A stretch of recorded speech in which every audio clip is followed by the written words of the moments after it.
तो एक बार फिर से वेलकम करता हूँ माय डियर फ्रेंड्स, आपका आपके अपने चैनल अ जीनियस स्टार्ट पे। तो इससे पहले हम क्या पढ़ रहे थे? Some natural phenomena. तो आज भी मैं उस चैप्टर को आगे कंटिन्यू करने वाला हूँ। यहाँ में हम क्या बात करने वाले हैं? अब जो नेचुरल फिनोमेना, हमें ये पता है, हम वेरी फेमिलियर हैं कि नेचुरल फिनोमेना होता क्या है।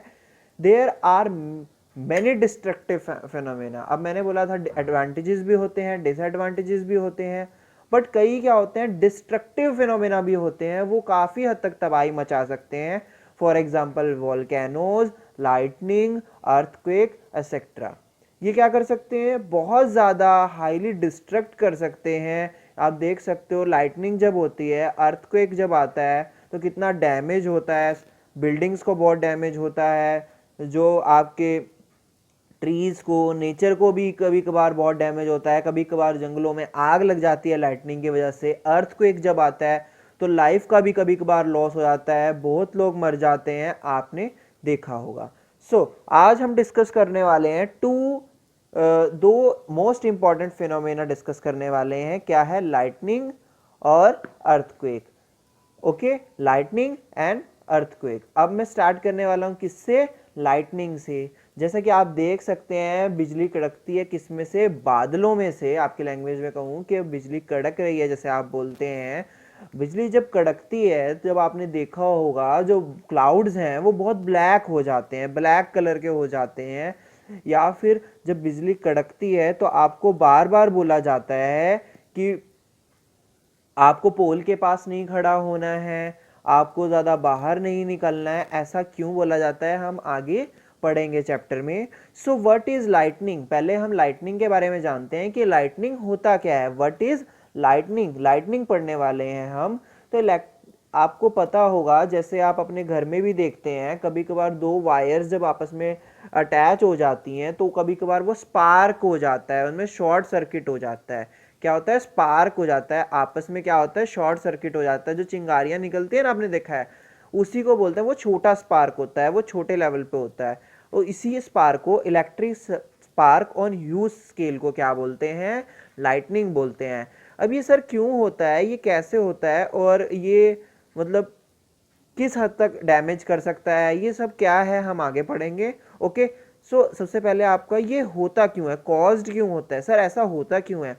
It is caused due to the accumulation of charges on the cloud. Cloud जो है आपका, क्लाउड भी चार्ज कंटेन करता है। सर कौन सा चार्ज करता है? पॉजिटिव करता है कि नेगेटिव करता है? दोनों चार्जेस होते हैं एक क्लाउड के अंदर, दोनों चार्जेस होते हैं, पॉजिटिव भी चार्ज होता है, नेगेटिव भी चार्ज होता है। तो सर वो जो पॉजिटिव चार्ज कहाँ पे होते हैं, नेगेटिव चार्ज कहाँ पे होते हैं? चलिए पढ़ते हैं। सर आपने हमें ये तो बता दिया कि जो क्लाउड्स हैं वो क्या करते हैं। सर उसके अंदर दोनों टाइप्स के चार्ज होते हैं, वो किस तरह से चार्ज हो जाता है? जो क्लाउड्स चार्ज हो जाता है वो पॉजिटिव भी चार्ज हो जाता है और नेगेटिव भी उसमें चार्ज होता है। बट सर वो नेगेटिव चार्ज कहाँ पे होता है, वो पॉजिटिव चार्ज कहाँ पे होता है? सर ये कैसे पता लगेगा? पहले मैं आपको पढ़ के बता देता हूँ। ऑन अ स्ट्रॉमी डे, एक जब तूफानी एक थंडर स्ट्रॉम आता है तो आप देखते होंगे लार्ज पार्टिकल्स ऑफ क्लाउड्स, बड़े बड़े क्लाउड्स क्या करते हैं, आपस में इकट्ठे हो जाते हैं। उनके अंदर क्या हो जाता है, इलेक्ट्रिक चार्ज गैदर हो जाता है। ठीक है। As we know clouds they are many, हमें तो ये चीज तो पता ही है कि क्लाउड्स किस चीज से बने हुए हैं, वाटर ड्रॉपलेट से बने हुए हैं। किससे बने हुए हैं? वाटर ड्रॉपलेट से बोले हैं। हम क्या बोल सकते हैं, cloud is made up of water droplets which can be small और बिग साइज। सर आपने अभी भी आंसर नहीं दिया कि भाई स्मॉल ड्रॉपलेट्स मतलब क्या चार्ज करते हैं, बिग ड्रॉपलेट्स कौन सा चार्ज कैरी करते हैं, और ये कहाँ पर होते हैं। ओके, अब इसको समझ सकते हैं। एक सिंपल सा फिनोमेना बोलता हूँ कि जैसे एक गिलास में आपने वाटर लिया, आपने एक गिलास में वाटर लिया और इसमें एक चम्मच भर के सैंड डाल दी, एक चम्मच भर के सैंड डाल दी। तो क्या होता है, जो लाइट पार्टिकल्स होते हैं, जो लाइट मतलब जो स्मॉल पार्टिकल्स होते हैं, वो क्या होते हैं, ऊपर रह जाते हैं, पानी में घुल जाते हैं। पर जो हैवी मटेरियल होता है, जैसे एक स्टोन फेंक दिया, आपने एक स्टोन फेंक दिया, अगर एक छोटा सा पेबल भी फेंक दिया, तो कभी कभार क्या होता है, वो अगर हैवी होता है तो वो क्या चला जाता है, ग्लास के बिल्कुल बॉटम में चला जाता है, मतलब लास्ट में चला जाता है, क्योंकि वो हैवी होता है। ऐसे ही केस में आप इसे भी याद रख सकते हैं कि जो स्मॉल ड्रॉपलेट्स हैं वो क्या होते हैं, अपर रीजन में होते हैं। अपर रीजन में होते हैं किसमें, क्लाउड में, क्लाउड के अपर रीजन में होते हैं। और जो बिग साइज वाटर ड्रॉपलेट्स हैं वो कहां पर होते हैं, बॉटम में, जो लोअर रीजन ऑफ क्लाउड। और सर चार्ज कौन सा कैरी करते हैं, जो स्मॉल होता है। जो छोटा बच्चा होता है घर में उसको ज्यादा प्रेफर करते हैं ना, ज्यादा चीजें मिलती हैं, तो आप इसको ऐसे ही याद रख सकते हैं कि जो छोटा बच्चा होता है या फिर स्मॉल ड्रॉपलेट्स हैं, उसे क्या मिलता है, पॉजिटिव चार्ज मिलता है, उसको बहुत सारे पैसे मिलते हैं। और जो बड़ा भाई होता है वो कटौती करता है ना अपने खर्चों में, कम खर्चा करता है, मतलब कम अपनी मतलब थोड़े कम एक्सपेंसेस करता है। ठीक है, तो आप इसको ऐसे याद रख सकते हैं कि नीचे जो होते हैं वो नेगेटिवली चार्ज जो होते हैं, नेगेटिव चार्ज क्लाउड के नीचे कलेक्ट हो जाता है, और जो स्मॉल पार्टिकल्स हैं उनके पास पॉजिटिव चार्ज कलेक्ट हो जाता है। ठीक है, ओके सर, बट अभी भी हमारे पास आंसर नहीं है कि भी लाइटनिंग होती क्यों है। अभी आंसर आ रहा है, जरा देखिएगा। अब ये क्या है, ये पूरा फिनोमिना सर आपने इतना ये जो डायग्राम बनाया है, ये क्यों बनाया है, ये पेड़ के ऊपर plus plus plus plus plus plus क्यों लगाया है आपने। ओके, अभी इसका आंसर मिलेगा आपको, थोड़ा वेट कीजिए। Now when two clouds carrying charge come closer, a discharge occurs through a small air gap between the clouds. The discharge accompanies the huge amount of heat, sound and light. Sir बिल्कुल समझ में नहीं आया, तो समझा रहे हैं। तो क्या हो रहा है कि जब जैसे दो क्लाउड्स हैं, इसके अपर रीजन में क्या है, पॉजिटिवली चार्ज है, लोअर रीजन में क्या है, नेगेटिव चार्ज है। अपर रीजन में ये है, बॉटम में क्या हो गया, negatively charge water droplets present है। तो ठीक है, अब ये जो दोनों क्लाउड्स हैं जब पास आएंगे, when they are come closer, तो इनके बीच में जो एयर गैप है, जो गैप है, वो क्या करेगा, एक डिस्चार्ज अक्कर होगा। क्या होगा, एक डिस्चार्ज अक्कर होगा। आप देखते होंगे क्लाउड मूव करते रहते हैं ना, तो मूव करते करते जब वो किसी के पास पहुंचेंगे, जब ये डिस्चार्ज अक्कर होगा, तो वो डिस्चार्ज किस किस फॉर्म में होगा, हीट, साउंड और लाइट प्रोड्यूस करेगा। वो जो डिस्चार्ज होगा वो हीट, साउंड और लाइट प्रोड्यूस करेगा। तो आप जब लाइटनिंग देखते हैं तो उसमें क्या देखते हैं, एक तो साउंड भी होती है, लाइट भी होती है, और जब वो नीचे गिरता है तो चीजों को जला भी देता है ना कभी कभार, जैसे किसी घर पे गिर गई या किसी पेड़ पे गिर गई, तो वो क्या कर देता है, उसको डैमेज पहुंचा देता है, तो वो हीट भी प्रोड्यूस करता है। सर डिस्चार्ज का मीनिंग तो बता दीजिए। द क्लाउड, अब मैं पढ़ देता हूं पहले आपको फिर समझाता हूं। Okay, the clouds at the lower and charge the buildings and trees by process induction such that they acquire opposite charge with respect to clouds. Due to this, heavy flow of charge occurs between buildings and cloud. This heavy flow can damage several buildings. Okay sir, आप समझाओ, English से हमें थोड़ी allergy है, कोई बात नहीं, मैं समझा देता हूं। ओके, मुझे भी बहुत प्रॉब्लम होती है। ओके, स्टार्ट हम करने वाले हैं इस डायग्राम से। ओके, ये क्लाउड था, ये क्या है, क्लाउड है, ये एक थंडर स्टॉर्मी डे है। तो सर आपने हमें बताया था ये जो पॉजिटिव है ये पॉजिटिवली चार्ज है, ये पॉजिटिवली चार्ज होगा ऊपर वाला रीजन, और ये नेगेटिवली चार्ज होगा रीजन। ओके, बिल्कुल सही बात है। ओके, तो अब क्या करना है, इसके पास जब ये क्लाउड के पास आएगा, जब किसी क्लाउड के पास, अब इसे डिस्चार्ज करना है। अब इसके अंदर क्या हो गया, काफी ज्यादा क्या हो गए हैं, कलेक्ट हो गए हैं, क्या चार्ज काफी ज्यादा कलेक्ट हो गया है। तो अब ये क्या करता है, ये क्या करता है, चलिए ये भी छोड़ते हैं, हम अभी इसको थोड़ी देर के लिए, आपको समझ में आ जाएगा, अभी इसको थोड़ी देर के लिए लीव कर देते हैं हम। एक आपको पहले मैं इंडक्शन समझा देता हूं, उससे आप इसको कोरिलेट कर पाएंगे। ओके सर, इंडक्शन क्या होता है, क्वेश्चन मार्क है सर बहुत बड़ा कि भाई इंडक्शन होता क्या है। ठीक है, अगर आप चार्ज बॉडी को किसी चार्ज बॉडी को दूसरे अनचार्ज अनचार्ज एक चार्ज बॉडी है, एक अनचार्ज बॉडी है, अगर उसके पास लेके आएंगे तो वो क्या करेगा, इस बॉडी को भी चार्ज कर देगा जो अनचार्ज है। बट जो चार्ज डेवलप होगा वो उससे नेगेटिव होगा। मतलब ये क्या है, सपोज करते हैं एक चार्ज बॉडी है, क्या है, एक चार्ज बॉडी है, और ये क्या है, एक अनचार्ज बॉडी है। ये अनचार्ज बॉडी है, अगर मैं इसके पॉजिटिव साइन को इसके पास लेके आता हूं तो ये इसको चार्ज कर देगा, बट नेगेटिवली चार्ज करेगा, मतलब अपोजिट साइन में चार्ज कर देगा। जो मैग्नीट्यूड होगा it will not be so strong but still develops the charge. जो मैग्नीट्यूड है वो इतना ज्यादा स्ट्रॉन्ग नहीं होगा, जो स्ट्रेंथ है, पावर है, वो इतनी स्ट्रॉन्ग नहीं होगी, बट वो कुछ अमाउंट ऑफ चार्ज डेवलप कर देगा। सर समझ आ गया इंडक्शन? अब हमें यही टॉपिक दोबारा से पढ़ाइए। ओके, अब ये क्या है? क्लाउड्स हैं। ये क्लाउड्स हैं, क्या है? क्लाउड्स हैं। तो इनके सबसे ज्यादा कांटेक्ट में कौन है? कौन है? ये जो बड़ी बड़ी बिल्डिंग्स हैं, जो बड़े बड़े पेड़ हैं, ये जो बिल्डिंग्स हैं, ये जो पोल्स हैं, ये क्या है? ये सब क्या है? इनके थ्रू क्या कर सकता है? ये ट्रांसफर कर सकता है ना। ये इनको क्या कर देगा? चार्ज कर देगा। ये सब चार्ज तो नहीं है ना अभी। ये बिल्डिंग्स चार्ज नहीं है, ये ट्री चार्ज नहीं है, ये पोल्स भी चार्ज नहीं है। तो जब क्लाउड का नेगेटिव साइड है, जो बॉटम में क्या हो गया? नेगेटिव वाटर ड्रॉपलेट्स पड़े हैं, नेगेटिवली चार्ज वाटर ड्रॉपलेट्स पड़े हैं, तो वो क्या करेंगे? इन बिल्डिंग्स को, इस ट्रीज को क्या कर देंगे? पॉजिटिवली चार्ज कर देंगे। क्या कर देंगे?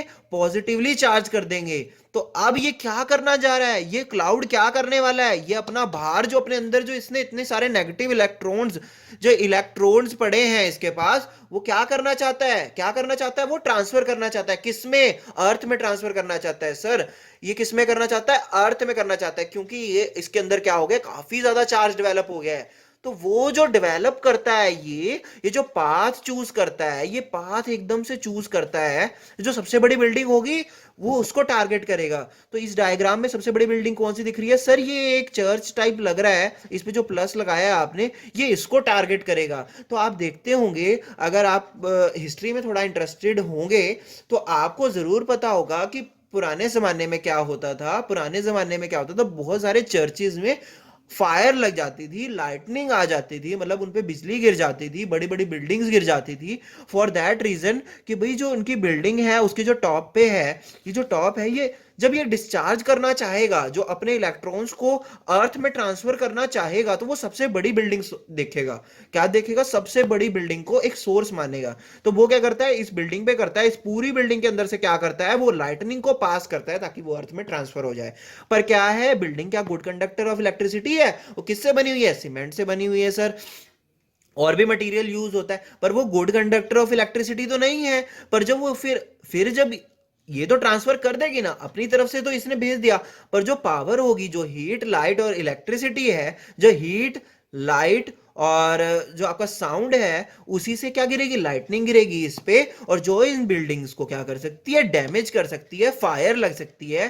तो सर ये तो बहुत डेंजरस है, क्या हम इससे बच सकते हैं? पर अर्थ में जब ट्रांसफर हो जाती है, एक क्वेश्चन और है सर, कि अगर ये अर्थ में ट्रांसफर हो जाती है तो अर्थ क्या है?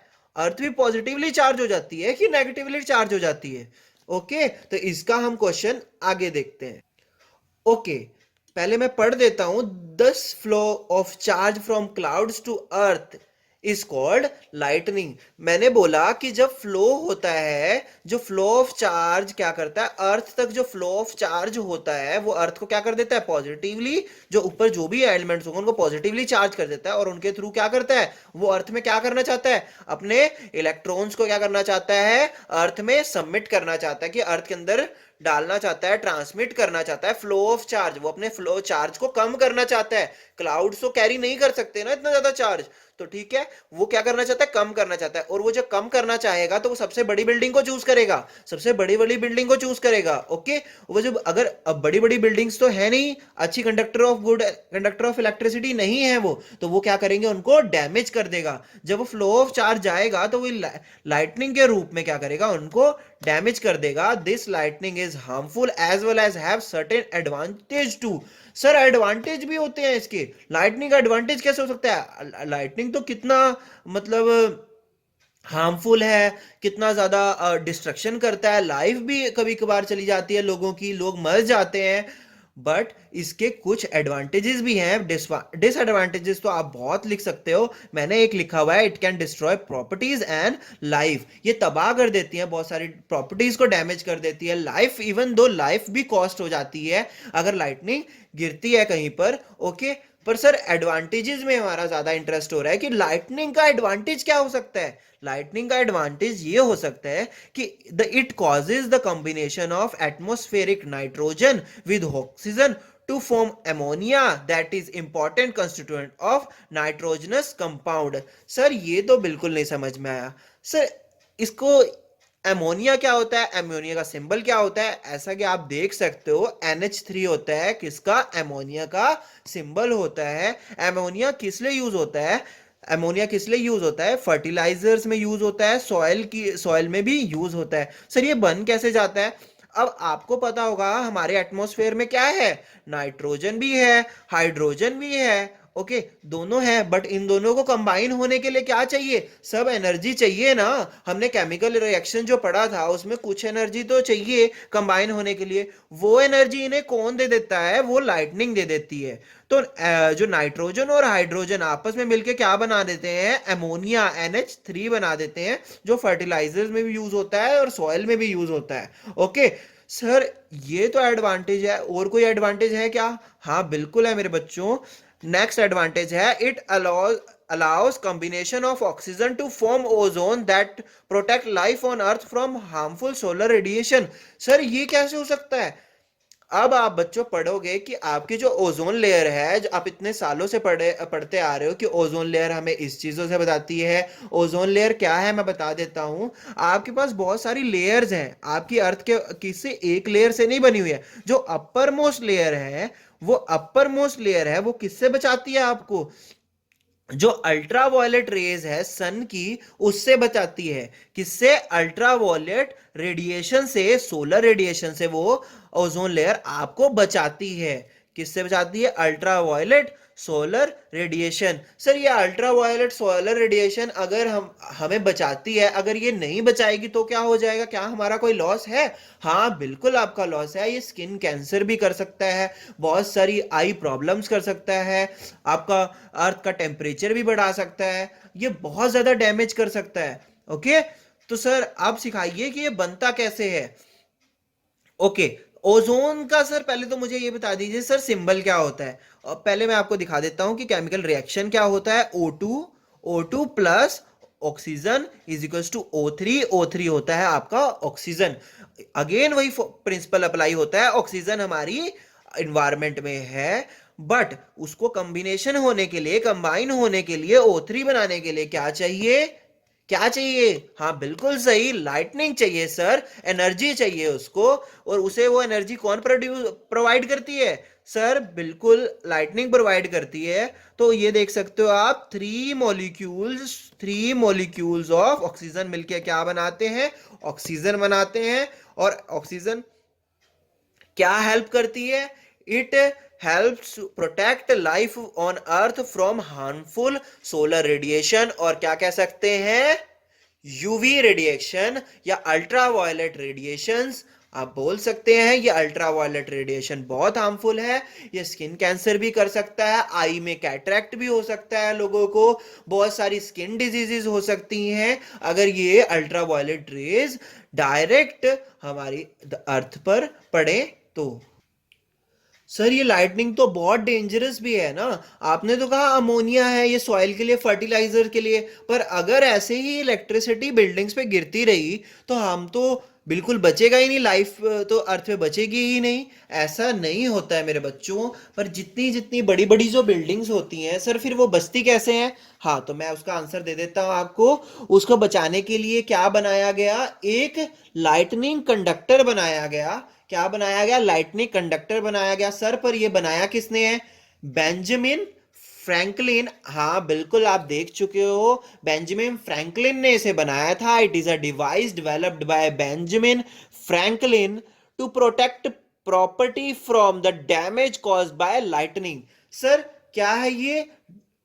आप देख सकते हो, आप बड़ी बड़ी जो बिल्डिंग्स हैं सर, वो तो बिल्कुल ही अनसेफ है। मतलब हमें बड़ी बिल्डिंग्स नहीं बनानी चाहिए, ऐसा नहीं है मेरे बच्चों, बड़ी बिल्डिंग्स जरूरी हैं, बट हमें बचना भी आता है, तो इन्होंने क्या बनाया, एक लाइटनिंग कंडक्टर बनाया। सर ये लाइटनिंग कंडक्टर क्या होता है, ये क्या करता है, सेफली डिस्चार्ज करवा देता है, सेफली डिस्चार्ज करवा देता है जो भी, जब क्लाउड क्या कह रहा है, मुझे तो डिस्चार्ज करना है, मुझे मीडियम चाहिए और मैं तो बड़ी बिल्डिंग को टारगेट करूंगा सबसे पहले, तो हम क्या करते हैं, उसको एक अलग से पाथ दे देते हैं।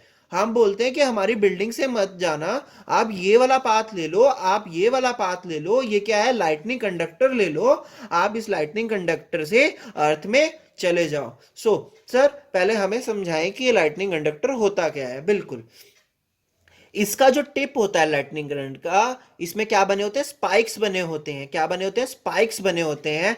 सर ये बेसिकली बना किस चीज का होता है, होता क्या है, वर्किंग क्या होती है, वर्क कैसे करता है, ठीक है, वो हम आगे पढ़ेंगे। पहले आप देख सकते हो बिल्डिंग्स के ऐसे साथ में लगाया जाता है या हेड पे लगाया जाता है, ये हेड पे लगाया जाता है और वायर से कनेक्ट करके अर्थ में किसी भी रॉड के साथ, ये मेटल रॉड के साथ इसको कनेक्ट कर दिया जाता है, ताकि जब भी इलेक्ट्रिसिटी आए तो सबसे पीक पे, बिल्डिंग से बड़ा कौन है, ये रॉड ही हो गई ना, ये जो स्पाइक्स हैं ये बिल्डिंग से भी बड़े हैं ना, तो ये स्पाइक्स को ही टारगेट करेगा जो डिस्चार्ज करने के लिए। ऑब्वियस सी बात है, जो सबसे ऊपर होगा उसी को टारगेट करेगा, तो इस बिल्डिंग में सबसे ऊपर कौन है, ये स्पाइक्स हैं। सर हाँ बिल्कुल यही स्पाइक्स हैं। ये स्पाइक्स के थ्रू क्या कर जाएगा, वो डिस्चार्ज किस में चला जाएगा, अर्थ में चला जाएगा। सर अगेन वही क्वेश्चन है कि सर अर्थ में अगर चार्ज चला गया, अब इतना सारा चार्ज है, इतना सारा चार्ज अगर अर्थ में चला गया तो अर्थ तो नेगेटिवली चार्ज हो जाएगी या पॉजिटिवली चार्ज हो जाएगी, कैसा होगा सर, उसका चार्ज क्या होता है अर्थ का, वो क्वेश्चन हम अभी भी एक पेंडिंग रखते हैं, उसको मैं आगे बताऊंगा। ठीक है, इट कंसिस्ट ऑफ, अभी हम क्या पढ़ रहे हैं, लाइटनिंग कंडक्टर पढ़ रहे हैं। Okay, it consist of thick flat metallic strip mostly made up of copper. Metallic strip मतलब ये जो है, ये पूरी जो रॉड है, जो ये पाथ दिया है हमने, ये किससे बना होता है, बेसिकली कॉपर का बना होता है। कॉपर क्या है, गुड कंडक्टर ऑफ इलेक्ट्रिसिटी है, गुड कंडक्टर ऑफ क्या है, इलेक्ट्रिसिटी है।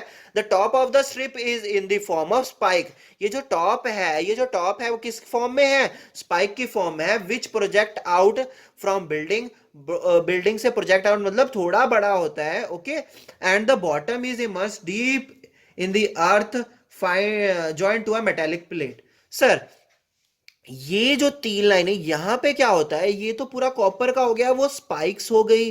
सर पर ये नीचे जो है यहाँ पे क्या रखा जाता है, एक मेटेलिक प्लेट रखी जाती है, ताकि जो डिस्चार्ज है वो आराम से इस मेटिकल इससे पास ऑन होता हुआ अर्थ में ट्रांसफर हो जाए। ये क्या है, आपकी मेटेलिक प्लेट है। आप ये डायग्राम बना सकते हो स्क्रीनशॉट लेके, या फिर वीडियो को पॉज करके आप अपने नोट्स तैयार कर सकते हो।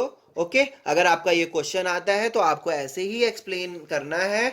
ओके, अभी हम इसको आगे बढ़ते हैं कि वर्क कैसे करता है। सर वर्क कैसे करता है, सो माय डियर फ्रेंड्स, ये वर्क जो लाइटनिंग कंडक्टर है वो वर्क ऐसे करता है। द मेटल स्ट्रिप, जो मेटल स्ट्रिप है जो बताई थी कॉपर की में, वो मेटल स्ट्रिप है, वो क्या करती है, runs through out the length of the building. जितनी बड़ी बिल्डिंग होगी वो पूरी लेंथ में, उसकी लेंथ में बीच में कहीं कट कटाव नहीं होता है, बीच में कहीं ब्रेकेज नहीं होती है, वो पूरी बिल्डिंग में से क्या करता है, पूरी बिल्डिंग की लेंथ, जितनी बड़ी बिल्डिंग होगी उतनी ही बड़ी वो क्या करेगी, स्ट्रिप लेनी पड़ेगी आपको। किसकी, कॉपर की, यूजुअली किसकी, कॉपर की। कॉपर की सर क्यों लेते हैं, क्योंकि वो क्या है, गुड कंडक्टर ऑफ इलेक्ट्रिसिटी है। सर आगे बताइए, ये मतलब वर्क कैसे करता है, when lightning strikes the lightning conductor projecting out provide the path for the flow of charge throughout the strip down to the earth to the metal plate. Sir फिर से समझाएं। ठीक है, लाइटनिंग क्या होती है, जब लाइटनिंग होती है, जो प्रोजेक्ट आउट मतलब जो बाहर निकला हुआ है, बिल्डिंग से जो बाहर निकला हुआ है, जो स्पाइक्स हैं, वो उसको क्या करती है, वो जो स्पाइक्स क्या प्रोवाइड कर देते हैं, उनको पाथ प्रोवाइड कर देते हैं। किसको, जो डिस्चार्ज कर रहा है, जो लाइटनिंग अकर हो रही है, तो उस लाइटनिंग को क्या करता है, एक पाथ प्रोवाइड कर देता है कि जी यहां से चले जाइए, यहां से वो चले जाते हैं। कहां, पाथ कहां तक प्रोवाइड करता है, जहां पे अर्थ के अंदर जो दबी हुई मेटल प्लेट है वहां तक वो क्या कर देता है, पाथ प्रोवाइड कर देता है। किसे प्रोवाइड कर देता है, जब लाइटनिंग होती है सर, तो वो एक पाथ प्रोवाइड कर देता है, किसको, लाइटनिंग को, कि आप इजीली क्या करिए, अर्थ में ट्रांसफर हो जाइए। अब आपके क्वेश्चन का आंसर दे रहा हूं कि सर क्या होता है, सर अर्थ कैसे, अर्थ पॉजिटिवली चार्ज होती है कि नेगेटिवली चार्ज हो जाती है? तो answer is the earth having zero potential does not experience any damage. The earth है जीरो पोटेंशियल होता है उसके पास, वो न्यूट्रल होती है, वो कितना भी चार्ज अपने अंदर ले लेती है पर वो क्या रहती है, फिर भी न्यूट्रल रहती है। ओके, आप उसमें जितना भी चार्ज कर सकते हैं पर वो क्या रहेगी, न्यूट्रल रहेगी। कितनी भी लाइटनिंग आ जाए आपकी अर्थ को कोई भी डैमेज नहीं होगा। It is a sink for all the charges, इसीलिए बोलते हैं कि ये क्या है, earth is a sink for all the charges. कोई भी चार्ज हो अर्थ अपने अंदर ले सकती है और उसके बाद भी न्यूट्रल रह सकती है। ओके, समझ आ गया? सर लाइटनिंग तो होती है, ये तो बिल्डिंग के लिए है, पर क्या हमें भी स्पाइक सर पे लगा के घूमना चाहिए? पर हम तो घूमते रहते हैं ना, हम तो खेलने वाले बच्चे हैं, हम कैसे बचेंगे? हाँ जी बिल्कुल, आप स्पाइक सर पे लगा के नहीं घूम सकते, बहुत फनी लगोगे और लगाना भी नहीं है इसे। So if outside the house, अब मैं आपको क्या बताने वाला हूँ, प्रिकॉशन बताने वाला हूँ। सर क्या बता रहे हो? प्रिकॉशन मतलब सावधानियां बता रहा हूं मैं। किसे? आपको बता रहा हूं कि अगर कभी लाइटनिंग के साउंड आप सुनते हो तो आपको कौन कौन सी प्रिकॉशंस, कौन कौन सी सेफ्टी मेजर्स लेने चाहिए ताकि आप खुद को भी एजुकेट कर पाए, अपने लव्ड वन को भी एजुकेट कर पाए कि आपको ये स्टेप्स उठाने चाहिए जब लाइटनिंग अकर करेगी। सर दो केसेस हैं, एक तो मैं घर के अंदर भी रहता हूं, एक मैं घर के बाहर भी खेलता हूं। तो मेरे मैं घर के अंदर कैसे सेफ रह पाऊंगा, घर के बाहर कैसे सेफ रह पाऊंगा? ओके, तो दोनों केसेस मैंने आपके लिए अलग अलग कर दिए हैं, अगर आप घर से बाहर हैं और अगर आप घर के अंदर हैं। इफ आउटसाइड योर हाउस, अगर आप कहीं बाहर गए हुए हैं, कहीं खेलने हुए हैं, कोई सो कॉल्ड पर्पस के लिए यूज किए हुए हैं, तो आप क्या कर सकते हैं, after having thunder and lightning sound rush to a safe place. अगर आप थंडर और लाइटनिंग को एक्सपीरियंस करते हैं तो आप क्या करें, जल्दी से जल्दी क्या कर लें, रश करें। किसको? एक सेफ प्लेस को रश करें, कहीं भी सेफ प्लेस लीजिए। आप ऐसे ही बाहर मत घूमिए, एक सेफ प्लेस को रश करें, ठीक है? डू नॉट स्टैंड, कभी भी पेड़ के नीचे नहीं शेल्टर लेना है, या फिर शेल्टर जो पार्क में बने होते हैं, और नियर एनी एलिवेटेड प्लेस, जो अर्थ से ऊपर है उस प्लेस पे कभी भी शेल्टर नहीं लेना है। जैसे कि ये लड़का है, ये पेड़ के नीचे है, तो अब क्या है, ट्री तो कोई अच्छे गुड कंडक्टर ऑफ इलेक्ट्रिसिटी नहीं है, इसके ऊपर तो कोई लाइटनिंग कंडक्टर भी नहीं लगा हुआ है। तो इस बच्चे को क्या है, ये बच्चे को क्या हो सकता है, हार्म हो सकता है। तो ये चीज आपको नहीं करनी है, किसी भी ट्री के अंडर शेल्टर नहीं लेना है। किसी भी शेल्टर जो पार्क में बने होते हैं बेसिकली मेटल के बने होते हैं, उसके नीचे भी शेल्टर नहीं लेना है। किसी भी एलिवेटेड प्लेस के अंदर शेल्टर नहीं लेना है। अगर आप कार ड्राइव कर रहे हो, अगर आप कार ड्राइव कर रहे हो तो stop the car, stop the vehicle immediately. अगर आप कार ड्राइव कर रहे हो तो उसको क्या करो, अभी इमीडिएटली कर दीजिए, क्योंकि जब लाइटनिंग गिरती है तो वो कार भी आपकी क्या है, मेटल से बनी हुई है ना, तो मेटल भी क्या कर देता है, गुड कंडक्टर ऑफ इलेक्ट्रिसिटी है। तो आपको क्या कर सकते हैं, आपको भी डैमेज हो सकता है। कुछ कोई अगर गाड़ी चला रहा है, अगर वो गाड़ी से नहीं निकलेगा जब लाइटनिंग चल रही है, तो आपको क्या कर देना चाहिए, तो उसको डैमेज हो सकता है। ओके, अब सर नेक्स्ट बताइए, carrying an umbrella is not safe during the thunderstorm. आप अम्ब्रेला को कैरी ना करें ड्यूरिंग द थंडरस्टॉर्म, जब बिजली कड़क रही है, जब लाइटनिंग हो रही है, जब थंडरस्टॉर्म आ रहा है, तो सर हम अम्ब्रेला क्यों नहीं ले सकते? क्यों नहीं ले सकते? क्योंकि जो अम्ब्रेला है आपके ऊपर जो टिप होती है, उसके ऊपर जो टिप होती है वो भी कभी कभार मेटल की बनी होती है, तो वो क्या कर लेती है, कभी कभार अट्रैक्ट कर देती है। वो एक सैटेलाइट की तरह काम करती है, वो क्या करती है कि अट्रैक्ट कर लेती है किसको? सर जो लाइटनिंग, वो डिस्चार्ज, जो बादल है ना ऊपर, जो शैतान काले काले बादल है ना, ये आपको परेशान करने वाले हैं। ओके, ये जो काले काले बादल है ना, वो क्या करना चाहते हैं, उनको तो चार्ज ट्रांसफर करना है, तो उनको क्या चाहिए, एक एक जैसे इसमें स्पाइक्स है, लाइटनिंग अंडर में क्या है, स्पाइक्स है, तो वो भी अट्रैक्ट करते हैं। तो आपकी जो अम्ब्रेला होती है उसके ऊपर भी थोड़ा सा स्पाइक टाइप बना होता है ना, तो वो क्या कर लेता है, कभी कभार अट्रैक्ट कर लेता है। सर किसे अट्रैक्ट कर लेता है? लाइटनिंग को अट्रैक्ट कर लेता है, और वो आपको क्या करेगा, डैमेज कर सकता है आपको। ओके, ओके, तो आपको डैमेज कर सकता है, तो आपको क्या करना है, अम्ब्रेला का यूज नहीं करना है। तो अब नेक्स्ट क्या है sir, stay away from the poles and metal objects. आपको पहले ही बता दिया है, metals are good conductor of electricity, आप पढ़ चुके हैं, आप बहुत इंटेलिजेंट हैं, ठीक है। तो आप पोल से और मेटल ऑब्जेक्ट से दूर रहेंगे। जब भी आपको लाइटनिंग दिखती है बादलों में, तो आप बिल्कुल भी वहां पर दूर रहेंगे उससे। तो ये क्या कर रहा है, एक बच्चा ये लेटा हुआ है। सर क्या मैं ग्राउंड पे लेट जाऊं जब लाइटनिंग हो? बिल्कुल नहीं लेटना है मेरे बच्चे। ये जो बबुआ है ये क्या है, लेट गया है, पर ये बहुत डेंजरस है, आपको ग्राउंड पे नहीं लेटना है। ओके, आप क्या कर सकते, सर फिर मैं बाहर हूं, मैं शेल्टर नहीं ले सकता, वो भी गिर जाएगा, फिर मैं करूं क्या? आप क्या कर सकते हो, instead squat low on the ground, place your hand on the knees, with your hand on the knees and head between hands, so that you became a smallest target to be struck। आप क्या कर सकते हो, ये देखो जैसे person है, इसके दोनों हैंड्स इसके नीज पे हैं, आप ऐसे हेड टिका के, देवदास पोजीशन है सर। हाँ बिल्कुल देवदास पोजीशन। देवदास नहीं है ये एक बहुत अच्छा पर्सन है जो आपको एजुकेट कर रहा है। क्या कर रहा है, ये अपने नीज पे हैंड रख के बैठा है और सर नीचे करके बैठा है। इससे क्या होता है, स्क्वाट पोजीशन में आप नीज पे अपने हैंड्स को टिकाइए और अपने हेड को अपने हैंड्स के बीच में करिए। तो आप इससे क्या होगा, आप एक बहुत स्मॉल टारगेट बन जाएंगे। किसके लिए, उस किसके लिए सर स्मॉल टारगेट, क्लाउड के लिए, कि आपके अंदर से वो डिस्चार्ज क्या कर दे, डिस्चार्ज कर दे ग्राउंड में अपने इलेक्ट्रॉन्स। ओके, सो आपको ऐसी पोजीशन आप कर सकते हैं अगर आप बाहर हैं और आपको कोई सेफ जगह नहीं मिल रही है इन द लाइटनिंग। अगर आप ऐसे बैठेंगे तो आप सेफ रहेंगे, अगर आपके पास कोई ऑप्शन नहीं है। सर ठीक है, बाहर अब मैं जाऊंगा तो इन सारी प्रिकॉशंस को क्या करूंगा, सारी प्रिकॉशंस को, सारी प्रिकॉशंस को, हाँ जी बिल्कुल सारी प्रिकॉशंस को फॉलो करूंगा।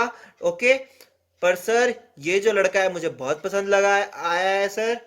बेटा ये पसंद इसीलिए आ रहा है, सोना नहीं है, सो के सेहत नहीं बनानी है। ओके, सो मेरे स्टूडेंट्स सोएंगे नहीं, ग्राउंड पे तो बिल्कुल नहीं सोना है जब लाइटनिंग चल रही है। ओके, आगे बढ़ते हैं। ओके सर, मेरे को ये तो समझ में आ गया है कि मुझे कैसे बैठना चाहिए अगर मैं घर के बाहर हूँ, बट अगर मैं घर के अंदर हूँ तो फिर मैं कैसे सेफ रहूँ? फिर भी अगर मैं वही वाले मेजर्स यूज कर लूंगा तो क्या मैं बच जाऊंगा? आप वो मेजर्स यूज नहीं कर सकते, वो सिर्फ बाहर के लिए है, घर के अंदर तो आप सेफ है ना। तो आपको घर के अंदर भी डेंजर हो सकता है, घर के अंदर भी आपको हार्म हो सकता है। सर क्या हो सकता है, हार्म हो सकता है। तो आप क्या करेंगे, ये प्रिवेंटिव मेजर्स लेंगे। सर पहला प्रिवेंटिव मेजर्स बताइए, during lightning a contact with a telephone wires, electric wires should be avoided. आपको क्या अवॉइड करना है, इलेक्ट्रिक वायर्स होंगी, टेलीफोन हो गया आपका, शुड बी अवॉइडेड। जो भी कंडक्टर है, good conductor of electricity, electric wires है ना, वो तो बहुत अच्छी इलेक्ट्रिसिटी कंडक्ट कर सकते हैं, तो वो क्या कर सकते हैं, वो भी आपको हार्म पहुंचा सकते हैं in the case of lightning. तो आपको कि it is not safe to use the mobile phone. Sir ये क्या बात हो गई, मोबाइल फोन नहीं यूज कर सकते? बेटा थोड़ी देर के लिए आपको अवॉइड करना चाहिए, मोबाइल फोन सारा दिन यूज करने के लिए नहीं होते हैं। आप स्टडी को भी टाइम दीजिए, मोबाइल फोन को भी टाइम दीजिए, क्योंकि आज आपको सब कुछ सीखना है। मोबाइल फोन को एक प्रोडक्टिव चीज के लिए यूज किए, ना कि डिस्ट्रक्टिव, खुद को डिस्ट्रैक्ट करने के लिए आपको यूज नहीं करना है। ओके सर, तो सर हमें फोन को यूज नहीं करना है, हाँ जी बिल्कुल। छोड़ दो पबजी, नहीं तो बन जाएगी सब्जी, लाइटनिंग में सब्जी बन जाएगी अगर आप फोन को नहीं छोड़ेंगे। Sir bathing should be avoided, ये तो सर बहुत अच्छी बात की आपने, बिल्कुल बहुत बढ़िया। बाथिंग शुड बी अवॉइडेड, बेटा पूरा तो पढ़ लो। Bathing should be avoided to contact with running water, lightning में अवॉइड करना है, सिर्फ लाइटनिंग में अवॉइड करना है आपको। क्या करना है सर, बिल्कुल मैं लाइटनिंग में ही अवॉइड करूंगा या करूंगी। ओके, आपको सिर्फ लाइटनिंग में अवॉइड करना है, वैसे आप नहा सकते हैं, रोज नहाना चाहिए। Okay, electrical appliances should be unplugged, आपके जो इलेक्ट्रिकल अप्लायंसेज हैं, जैसे आपका फ्रिज हो गया, आपका आपका टीवी हो गया, आपके एसी हो गया, ये शुड भी क्या करना चाहिए, उनको अनप्लग्ड कर देना चाहिए, क्योंकि जब इलेक्ट्रिक चार्ज आएगा तो वो बहुत सारा चार्ज एकदम से ट्रांसफर करता है, तो वो आपके इलेक्ट्रिकल अप्लायंस को भी हार्म पहुंचा सकता है, और इवन दो शॉर्ट सर्किट भी हो सकता है, और उससे फायर अकर हो सकती है, और फायर से बहुत डिस्ट्रक्शन हो सकती है। आप समझदार हैं, आप समझ सकते हैं। ओके सर, अब हमें नेक्स्ट टॉपिक पढ़ा दीजिए। क्या है सर, अर्थक्वेक क्या होता है? अर्थक्वेक क्या होता है? अर्थक्वेक आपको पता है ना? आपने शायद थोड़ा बहुत है कभी क्या किया है, फील किया है कभी? सर अर्थक्वेक है कोई मूवी थोड़ी ना मैं फील करूंगा बेटा। कभी कभार आपने जैसे फील किया हो कि सर हल्की सी शेकिंग हो रही है, हल्की सी शेकिंग हो रही है, कभी फील किया है? तो उसी को क्या बोलते हैं, अर्थक्वेक बोलते हैं। वो वाली नहीं शेकिंग जो सवेरे उठने से पहले मम्मा करते हैं तुम्हें कि उठ जाओ बेटा उठ जाओ, वो वाली शेकिंग नहीं है। ओके, जब अर्थ शेक करती है उसे क्या बोलते हैं, अर्थक्वेक। ओके सर, ये अर्थक्वेक भी डैमेज करती है। आपने सुना होगा कि अर्थक्वेक आ गया, इतने लोग डैमेज हो गया, इतना प्रॉपर्टी का लॉस हो गया, इतना लाइफ का लॉस हो गया। तो ये बहुत ज्यादा क्या करता है, डिस्ट्रक्शन कॉज करता है। क्या करता है सर, डिस्ट्रक्शन कॉज करता है। बाकी जो लाइटनिंग है हम उसको प्रिडिक्ट नहीं कर सकते, लाइटनिंग को प्रिडिक्ट नहीं कर सकते कि कब कहां पे गिरेगी, पर हम क्या कर सकते हैं, अर्थक्वेक को भी प्रिडिक्ट कर सकते हैं, अर्थक्वेक को प्रिडिक्ट कर सकते हैं। ओके, पहले मैं आपको पढ़ देता हूं कि अर्थक्वेक होता क्या है। There are so many phenomena that can cause large destruction, but the weather department can predict its occurrence and can be warned before. ठीक है, we have discussed lightning, but there are certain natural phenomena like earthquake which cannot be detected prior. Okay, earthquake can cause lot of damage to building, people, etc. Sir फिर से समझाइए। हाँ बिल्कुल, क्या करता है अर्थ, क्या है, एक फिनोमिना है। क्या है सर, एक फिनोमिना है। वो क्या कर सकता है सर, लार्ज डिस्ट्रक्शन कर सकता है, बट ये एक अच्छी न्यूज है कि हमारा वेदर डिपार्टमेंट, हमारे साइंस एंड टेक्नोलॉजी इतना ज्यादा डेवलप है कि जो वेदर डिपार्टमेंट वाले हैं, आप सुनते हैं ना न्यूज में, कभी सुना होगा कि यहाँ पर बारिश होने वाली है, आज बारिश होने की आशंका है, तो वो जो होता है, वो जो डिपार्टमेंट है वो वही प्रिडिक्ट करता है। वो सैटेलाइट से अर्थ की जो फोटोज हैं उनको देख देख के, उनको स्टडी करके आपको बताते हैं कि आज बारिश होने वाली है, या फिर आज रेनी रहेगा, या फिर आज सन निकलेगा। तो ये अलग अलग प्रिडिक्शन वो करते हैं, और ये प्रिडिक्शन भी करते हैं कि कहीं पे अर्थक्वेक आने वाला है कि नहीं। तो इससे क्या होता है, वो प्रिडिक्शन करने से क्या होता है कि वो काफी हद तक डैमेज को मिनिमाइज करने में कामयाब हो जाते हैं। Okay, we have discuss lightning, पर सर फिर जब उनको पता ही है तो फिर हमें क्या पढ़ने की जरूरत है इसे? बेटा पढ़ने की जरूरत है, क्योंकि कभी कभार क्या होता है, कभी कभार प्रिडिक्शन, फ्यूचर इज अनसर्टेन ना, फ्यूचर हमेशा क्या है, अनसर्टेन है। पर अगर कभी हमें जरूरत पड़ जाए तो हमें हमेशा प्रिकॉशंस लेने चाहिए, हमें फिनोमेना के बारे में पता होना चाहिए। ठीक है, तो अर्थ किसको डैमेज कर सकती है, लॉर्ड डैमेज किसको कर सकती है, बिल्डिंग को भी कर सकती है, पीपल्स को भी कर सकती है, और बाकी जो नेचुरल रिसोर्सेज है उनको भी डैमेज कर सकती है। सर अर्थक्वेक होता क्या है, डेफिनेशन क्या होती है, तो मैं पढ़ देता हूं। Earth it is defined as a sudden shaking of earth which lasts lasts for a short period of time. It is defined as a short shaking of the earth. Short sir, sudden shaking of the earth, sudden मतलब एकदम से shaking होती है।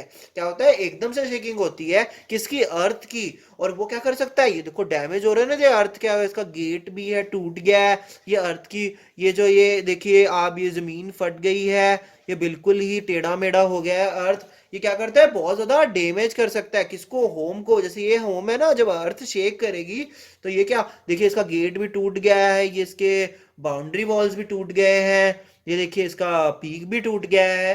तो ऐसे बहुत ज्यादा damage कर सकता है। सर कॉज क्या होता है अर्थक्वेक का?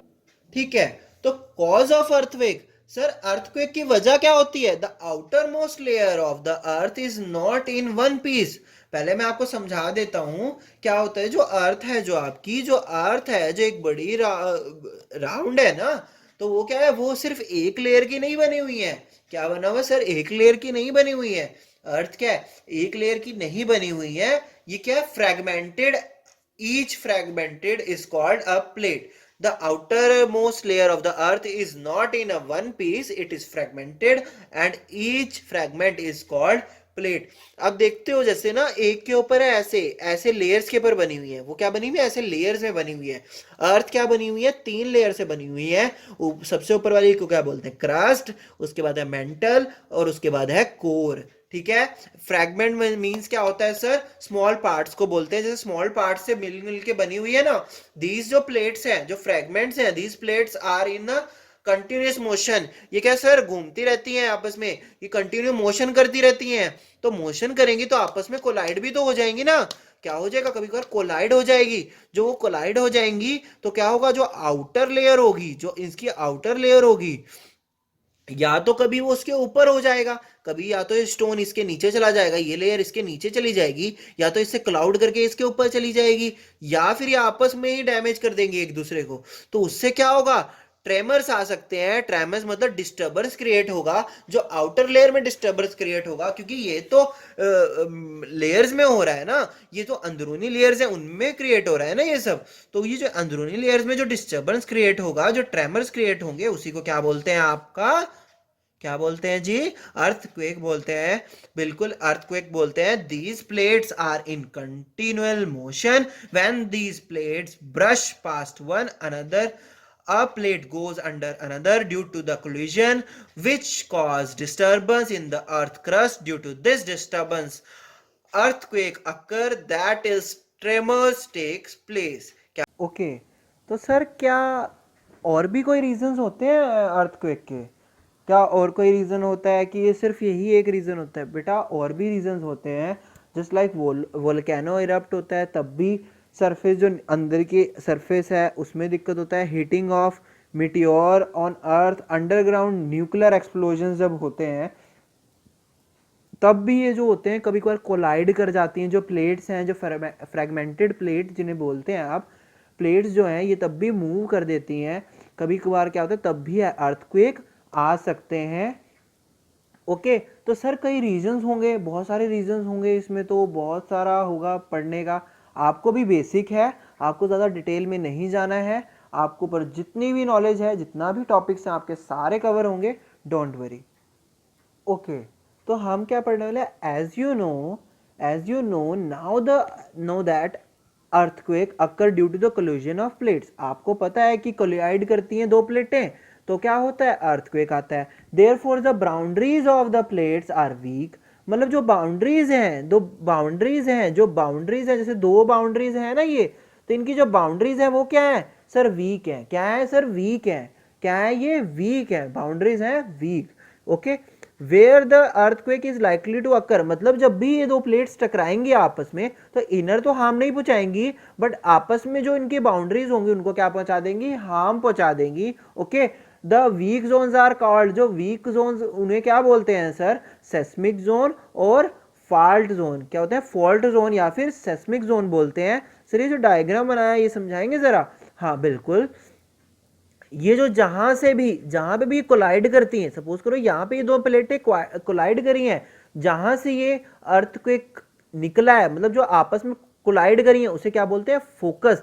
जहां से क्या होता है? अराइज होता है। क्या? अर्थक्वेक अराइज होगा। ओके, जो फॉल्ट लाइन होती है, फॉल्ट लाइन, ये एपिक सेंटर क्या होता है? AP centre is the most affected area. मतलब एपी सेंटर है, फॉल्ट लाइन क्या होती है?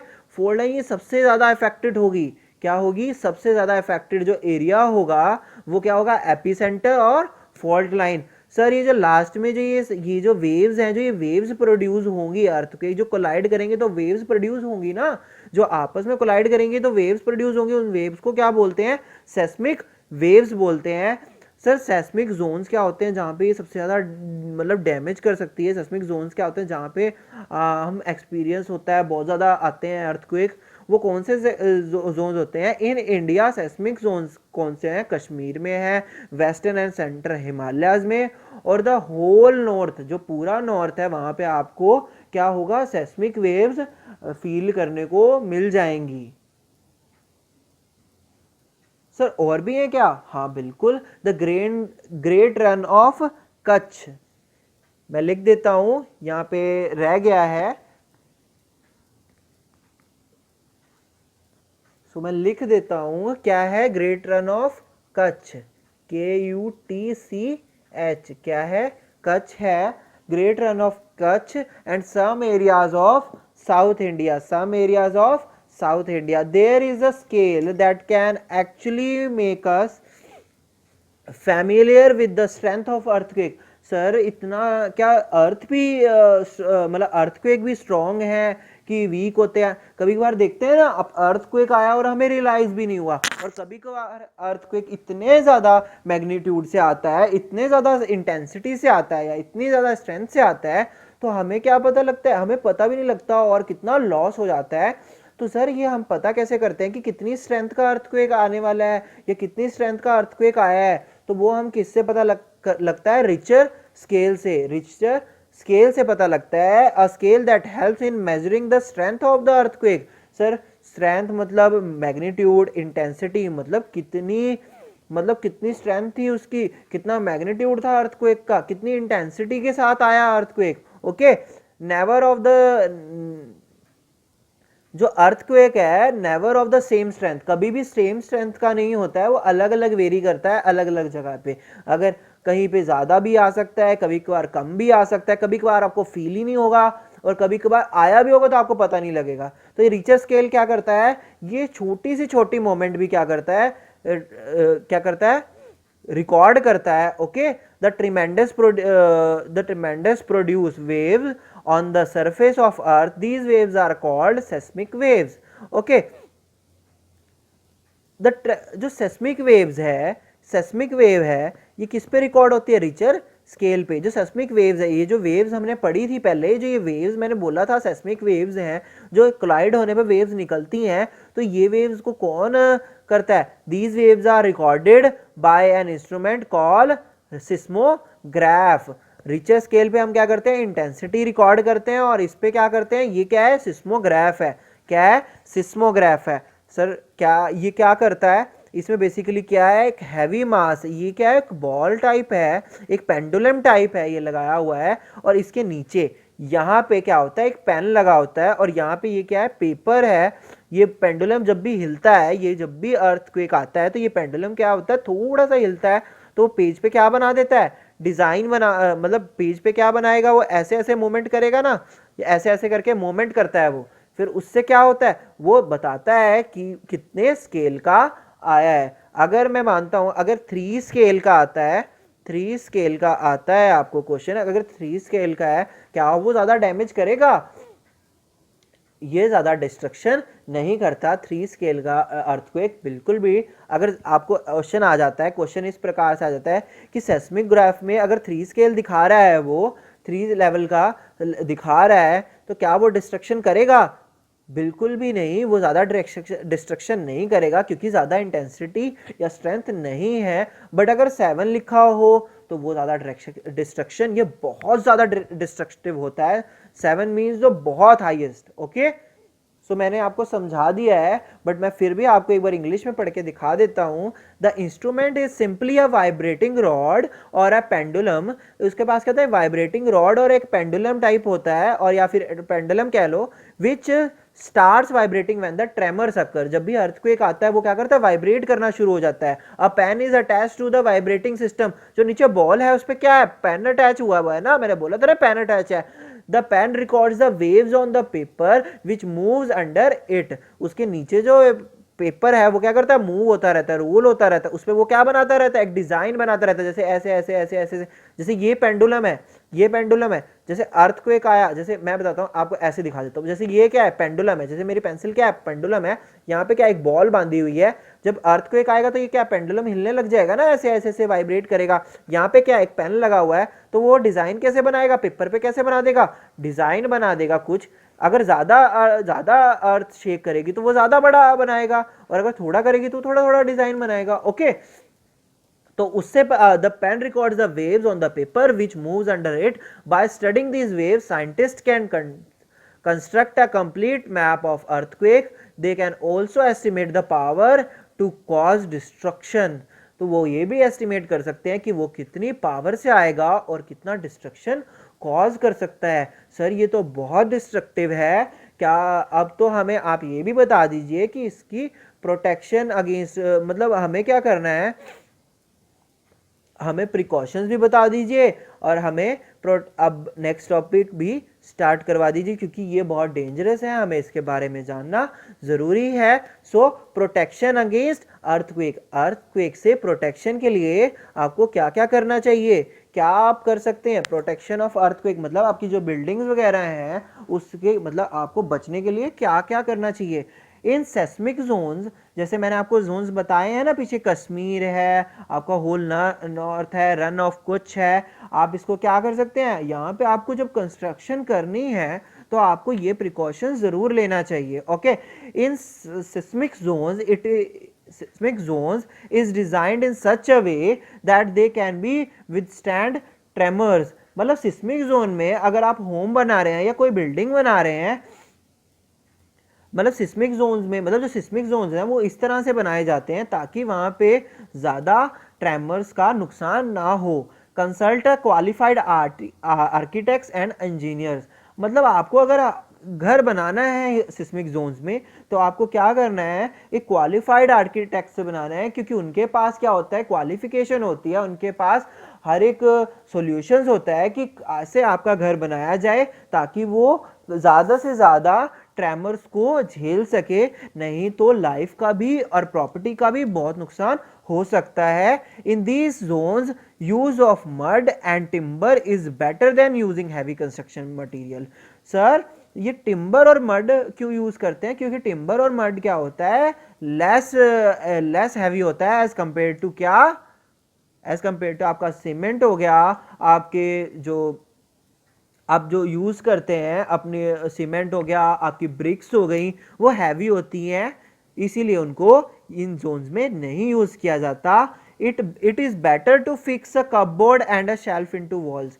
अब आप क्या देखते हैं सर, ये किस लिए हेल्प करता है. अब अगर आप वॉल पे लगा रहे हो, सपोज करते हैं ये आपकी शेल्फ है, ये दो पेन है, ये बना देता हूँ 2 मिनट, ये आपकी शेल्फ है, ये आपकी शेल्फ है, ये सपोज करें ये शेल्फ है, ये पेन आपकी शेल्फ है. ओके, यहाँ आप खड़े हैं, ये आपकी शेल्फ है. ओके, ये पेन आपकी शेल्फ है. अगर ये पे वॉल पे नहीं लगी हुई है, ये वॉल पे अटैच नहीं है, तो ये जब वॉल पे से जब अर्थक्वेक आएगा तो ये भी शेक करेगी, फिर ये शेक करेगी तो आपके ऊपर गिर सकती है या फिर जो भी पर्सन है उसके ऊपर गिर सकती है और उससे क्या होगा, उसको लॉस हो सकता है या फिर लाइफ भी जा सकती है. तो आपको क्या करना है, वॉल जो कपबोर्ड्स होते हैं या फिर शेल्व्स होते हैं उन्हें वॉल्स में ही फिक्स कर देना चाहिए. Okay, be careful while hanging clocks and photo frames etcetera. Okay, आपको बेसिकली क्या करना है, अगर इन जोन्स में है या फिर अपने घर में भी आप ये प्रिकॉशंस ले सकते हैं कि आप जब भी कोई फोटो फ्रेम लगाएं, सपोज करें ये वॉल है, इस वॉल पे आपने फोटो फ्रेम लगाया है तो इसके नीचे चेयर ना ही रखें या फिर कोई सिटिंग अरेंजमेंट या सोने का कोई भी अरेंजमेंट ना रखें. क्यों सर, ऐसा क्यों ना करें हम, क्योंकि मेरे बच्चे क्या हो सकता है, अगर वो कभी अर्थक्वेक आया और अगर वो फोटो ज़रा सी भी शेक करी तो क्या कर सकता है, आपके ऊपर गिर सकता है. तो फोटो फ्रेम पे कभी कभार क्या होता है, ये फोटो फ्रेम पे अपना फ्रेम भी लग सकता है. तो अपने को क्या करना है, हमें बच के रहना है. बिल्कुल सर, पूरी प्रिकॉशंस लेंगे. और जो भी बिल्डिंग्स हैं आप बना रहे हो उनमें क्या होना चाहिए, हाँ हाँ, तो आपको जितनी भी बिल्डिंग्स बनानी है, ऑल द बिल्डिंग्स, कोई भी बिल्डिंग बने उसमें क्या करना है, आपको फायर एक्सटिंग्विशर या फिर फायर फाइटिंग इक्विपमेंट्स जरूर रखने हैं. Okay okay, fire fighting equipments जरूर रखने हैं. ओके, प्रिकॉशंस क्या क्या ले सकते हैं, सर मैं खेलने भी जाता हूँ, और मैं घर पे भी बहुत सोता हूँ, तो मुझे दोनों प्रिकॉशंस चाहिए. ओके, तो मैं दोनों बताने को तैयार हूँ आपको. आपके लिए मैंने दोनों दोबारा से दो हेड्स बना दिए हैं, तो आप दोनों हेड्स के हिसाब से आप स्टडी कर सकते हैं. ओके, तो अगर आप यू आर एट होम, अगर आप घर पर हैं, अगर आप क्या हैं घर पर हैं, तो आप क्या कर सकते हैं, अगर आप घर पे हैं तो क्या कर सकते हैं, take shelter under the table and stay there till the shaking stop there, it's there, stay there, it's there. Okay, आपको क्या करना है, किसी भी टेबल के नीचे जाना है, टेबल के नीचे जाना है और उसमें छुप जाना है और वहीं पे रहना है जब तक क्या हो जाए, अर्थक्वेक शेकिंग स्टॉप ना हो जाए। अगर शेकिंग हो रही है, okay, stay away from the tall trees and heavy objects. Obvious सी बात है, अगर शेकिंग होगी तो वो ट्री भी गिर सकता है, कोई हैवी ऑब्जेक्ट भी गिर सकता है। तो कपबोर्ड्स हो गए आपके, कोई भी वॉल हैंगिंग आपने लगा रखी है जो हैवी है, और आपको उसके पास नहीं रहना है क्योंकि वो आपके ऊपर फॉल हो सकती है, there may be a chance. So आपको ये प्रिकॉशन भी रखनी है, अगर आप सो रहे हैं, अगर आप बेड पर सो रहे हैं तो आपको मूव नहीं करना है, आप सोते रहें। सर क्या बात कह दी आपने, बेटा जब अर्थक्वेक आए तभी सोना है, सारा दिन रात नहीं सोना है, इसका कोई बेनिफिट नहीं है, बहाना नहीं मारना है अब टीचर को। ओके सर, मैं ऑनलाइन क्लास नहीं लगा पाया क्योंकि मैं सो रहा था, सर ने बोला है। सोने का मतलब है अगर आप लेटे हुए हैं तो यू कैन ले डाउन, आप बेड पे ही रह सकते हैं। ओके, और आपको क्या करना है, अपने हेड को किससे कवर करना है, पिलो से कवर करना है, अपने हेड को पिलो से कवर करना है, क्योंकि हेड बहुत डेलिकेट है ना, हेड बहुत डेलिकेट है, उस पर छोटी सी भी चोट लगी तो वो बहुत डेंजरस हो सकती है। Okay, if you are outdoors, अगर आप घर से बाहर हैं, कहीं बाहर हैं और तब आप अर्थक्वेक आ जाता है तो आपको क्या करना है, find a clear spot away from buildings. आपको वो जगह देखनी है जो खुली हो, जहाँ पे आसपास कोई पेड़ ना हो, कोई बिल्डिंग ना हो, मतलब ऐसी जगह पे आपको जाके खड़ा होना है जहाँ पे कोई बिल्डिंग ना हो, कोई ट्री ना हो, ठीक है, पावर लाइंस ना हो, मतलब ड्रॉप टू द ग्राउंड, मतलब जो पावर्स बिजली की तारे हैं अगर ड्रॉप टू ग्राउंड है, आपको वहां भी नहीं रहना है। आपको क्या देखना है, एक ओपन एरिया ढूंढना है जहां पे कोई भी चीज आपके ऊपर गिरने का कोई चांस ना हो।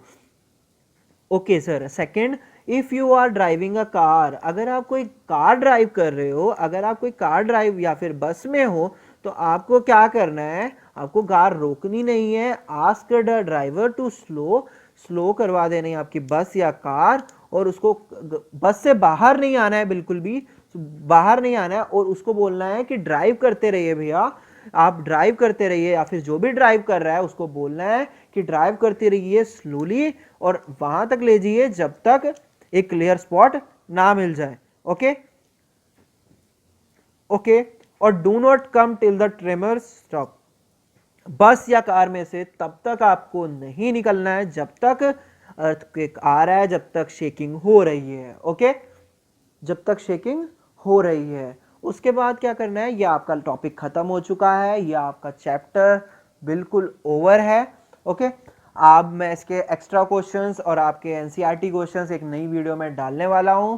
सो डोंट थिंक कि मैं ये टॉपिक्स करवा दे रहा हूँ, आपके क्वेश्चन भी क्लियर होंगे। आप इन वीडियोस के बाद उस वीडियो को देख सकते हैं, और अगर आपने इससे पहले वाली वीडियो नहीं देखी है सब नेचुरल फिनोमेना, तो आप उसको भी देख लीजिए। आपके सारे टॉपिक क्लियर हैं, आपके सारे क्वेश्चन इसी में से आएंगे, आप ये नोट्स बना सकते हैं, और मैं इसके बाद आपके एनसीईआरटी क्वेश्चंस दूंगा।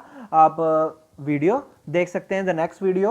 Okay, thank you so much.